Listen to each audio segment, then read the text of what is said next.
So hello everyone, আপনারা যদি ধর্মনগর উত্তর ত্রিপুরা থেকে হয়ে থাকেন তাহলে এই জায়গাতে আপনাদের অবশ্যই একবার আসা দরকার। তো দেখাচ্ছি কোন জায়গার কথা আমি বলছি।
সো গাইস, এই জায়গাটা কোন জায়গার মধ্যে, এটা হচ্ছে ধর্মনগর টু কৈলাসহর রোড। এটা হচ্ছে এই রোড। তো এই রোডে আইবার সময় আপনারা হাফলং নামে একটা জায়গা পাইবে। এই হাফলংয়ের মধ্যে কিন্তু এই জায়গাটা রোববারে যদি সানডে ওই দিন কিন্তু সব মানুষ ফ্রি থাকে। আর এখানে খুব অনেক মানুষ এখানে ফটো ইভেন্ট রিলস, অনেক বড় বড় ক্রিয়েটারও এখানে ড্রোন শট লয়, এভরিথিং এখানে অন্যান্য সঙের লেগিয়া মানুষে শ্যুট করে। তো এই প্লেসটা খুবই সুন্দর একটা প্লেস।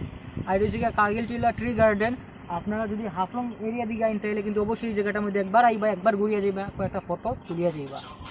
আজকের লেগে এতটুকুই। ভিডিওটা ভালো লাগলে ভিডিওটা লাইক করিও। যারা যারা ধর্মনগর থেকে দেখতেছ, যদি এই জায়গার মধ্যে নাই থাকো তো অবশ্যই একবার আইবা।